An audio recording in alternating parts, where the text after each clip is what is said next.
Death doesn't mean it is non-existence of a person.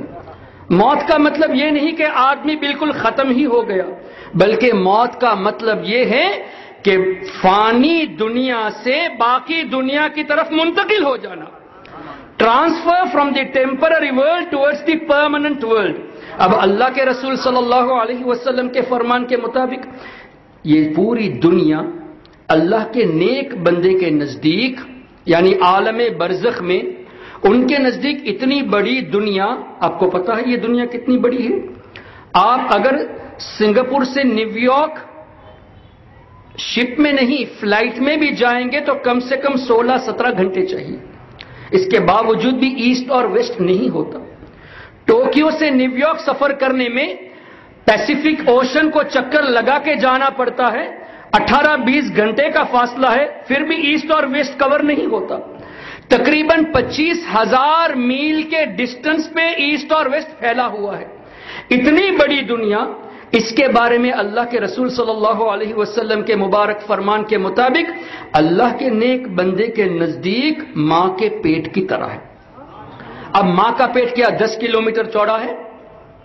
کیا 1 metre چوڑا ہے؟ کیا 1 فیٹ چوڑا ہے؟ کچھ ملی میٹرز ہوتے ہیں، چھوٹی سی جگہ ہوتی ہے. اتنی بڑی دنیا جو ہزاروں میل پہ پھیلی ہوئی ہے، یہ پوری دنیا اللہ کے ولی کے نزدیک عالم برزخ میں ماں کے پیٹ کی طرح. اب اس دنیا میں رہتے ہوئے ہمارے سردار غوث اعظم نے فرمایا نظرت الی بلاد اللہ جمعا کخردلۃ علی حکم اتصالی، کہ میں اللہ کے تمام شہروں کو ایسے دیکھ رہا ہوں جیسے ہتھیلی میں رائی کا دانہ. پوری دنیا کو رائی کے دانے کے برابر. ہم یہاں سے وہاں آسانی سے نہیں دیکھ سکتے.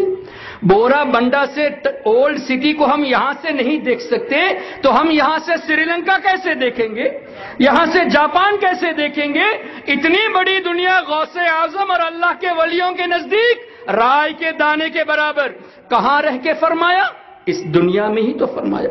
اب اتنی بڑی دنیا جو رائے کے دانے کے برابر ہے، ان کے نزدیک عالم برزخ میں اور بھی چھوٹی ہو گئی. اس لیے کہ دنیا ہی ماں کے پیٹ کی طرح ہے، تو اب رائے کا دانہ اور زیادہ چھوٹا ہو گیا. مطلب کیا ہوا؟ انتقال کے بعد اور آسانی سے غوث اعظم ہمیں دیکھ رہے ہیں، اور آسانی سے قریب نواز ہمیں دیکھ رہے ہیں.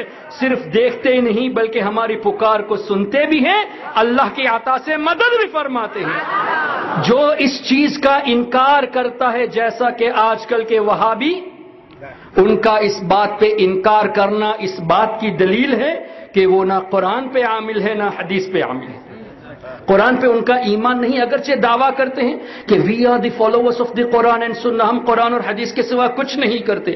لیکن جب بات آتی ہے تو ابن تیمیہ نے یہ کہا، ابن عبد الوہاب نجدی نے یہ کہا، یہ بھی تو تقلید ہوئی. ہم نے امام اعظم کا تذکرہ کیا تو کہتے ہیں کہ تقلید شرک. ان سے کوئی مسئلہ پوچھو تو ابن تیمیہ نے یہ کہا، اس قول پر ہم یہ فتویٰ دیتے ہیں، یہ بھی تو تقلید ہوئی.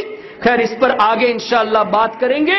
کہنا یہ ہے کہ اللہ کے نیک بندے دنیا میں رہتے ہوئے مدد کرتے تھے، وصال کے بعد اور زیادہ مدد کرنے کی طاقت اللہ نے عطا فرمائی ہے، اور یہ قرآن و حدیث سے ثابت ہے. جب قرآن و حدیث سے ثابت ہے تو اس کو شرک کہنے والا چاہے ڈاکٹر ذاکر نائک ہو، چاہے آپ کے علاقے کا بردر عمران ہو، چاہے آج کل کا للو پنجو کیڑا مکوڑا فصیح الدین ہو،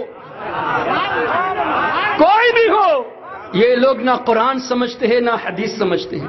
اور یہ بات بھی ذہن میں رکھ لے، یہ فصیح الدین آج کل اس لیے ابھرا ہوا ہے، اس لیے وہ اپنے آپ کو آگے بڑھاتا ہے تاکہ لوگوں کا ذہن اس کی طرف جائے اور اس کے بڑے بچ جائے. اپنے بڑوں کی دفاع میں اس کو آگے بڑھایا گیا ہے. اور الحمدللہ ہم ایسے ہی نہیں بولتے. اللہ کا بہت بڑا کرم ہے، غلام رضا کبھی کسی سے ڈرتا نہیں اور نہ ہی کبھی میدان چھوڑ کے بھاگتا ہے، الحمدللہ. اور جیسا بھی فرمایا گیا کہ آپ کے ہاں کے شہباز دکن کئی سال سے بلا رہے ہیں. میں نے الحمدللہ آج ان سے ملاقات کا شرف حاصل کیا.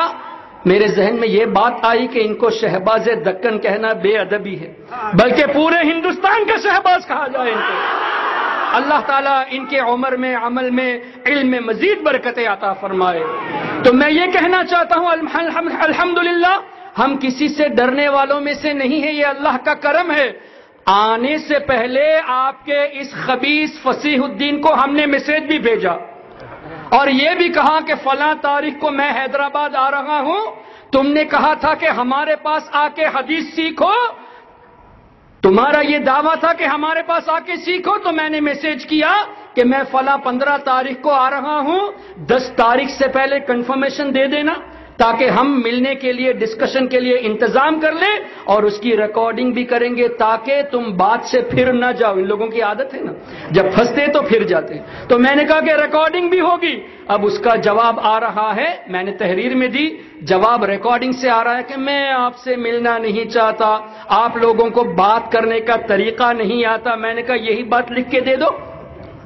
تو پھر ریکارڈنگ کی، میں نے کہا یہ بات لکھ کے دے دو، ڈرتے کیوں ہو؟ نہیں میں اللہ کے سوا کسی سے نہیں ڈرتا۔ تو جب ڈرتے نہیں تو لکھ کے دینے میں حرج کیا ہے؟ ابھی تک لکھ کے نہیں دیا اور مزید میرے خلاف وہ کلپس بناتا ہے، بنانے دو۔ جتنا یہ لوگ اپنی بے وقوفی ظاہر کریں گے اتنا ہمارے علماء جواب دیں گے اور آپ کے عقیدے کو مضبوط کریں گے۔